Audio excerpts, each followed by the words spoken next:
Class 12 chemistry chapter number 5 उसमें हम लोग का विलयन के प्रकार में हम लोग देख रहे हैं मूल प्रभाव से बनने वाले क्वेश्चन है हमारे पास 98 ग्राम H2SO4 को 180 ग्राम जल में घोला गया तो मूल प्रभाव की गणना करें। मूल प्रभाव का सूत्र होता है हमारा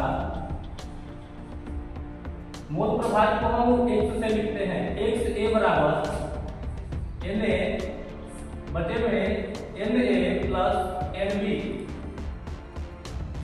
मूल प्रभाव को हम विलेय का भी निकालते हैं और विलायक का भी निकालते हैं।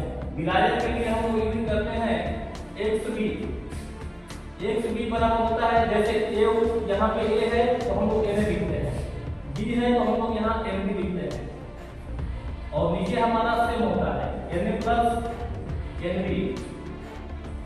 चलिए इनके मान को हम लोग कैसे निकालते हैं इधर देखते हैं। हमारा दिया हुआ है 98 ग्राम विलेय है और 180 ग्राम विलायक है। विलेय को हम लोग ऐसे लिखेंगे और जो है हमारा 98 ग्राम, बी जो हमारा दे रखा है 180 ग्राम। ठीक है, ए के बाद ए का जो भाग दिया है उसको हम लोग लिखते हैं WA का जो मान दे रखा है 98 ग्राम। WB का भाग दे रखा है क्वेश्चन में जो पहले से मौजूद है, इसको हम कैसे हल करेंगे देखते हैं। H2SO4 का परमाणु भार को ज्ञात करना है। ठीक है, H2SO4 का परमाणु भार जिसको हम लिखते हैं Ma से, इसका जो भाग होता है H2SO4 का जो भाग होता है 98 होता है।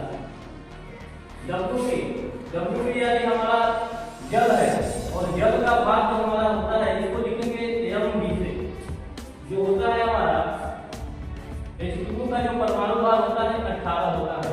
अब हम लोग इसकी सहायता से Na और Nb का मान ज्ञात कर लेंगे। Na यानी मोलों की संख्या, Na का मतलब मोलों की संख्या, A का मतलब हुआ कि विलेय के मोलों की संख्या, Nb है हमारा, Nb का मतलब हुआ कि विलायक के मोलों की संख्या। Na का मान कैसे निकालते हैं?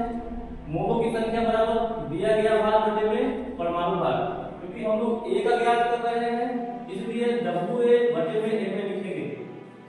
Ma का मान दे रखा है 98 ग्राम और नीचे WA 98 ग्राम, Ma का मान दे रखा है 98 ग्राम। इसको हम लोग कैंसिल कर देंगे, आंसर बना देगा। Nb का मान हम इसकी सहायता से निकालेंगे। Nb बराबर की फार्मूला हमारा WB बटे में Nb होगा। इसको हम ऊपर रखेंगे 180 ग्राम और नीचे हो जाएगा 18। इसको डिवाइड कर देंगे, आंसर आएगा हमारा 10। अब हम यहाँ से मोल प्रभावों की गणना करते हैं।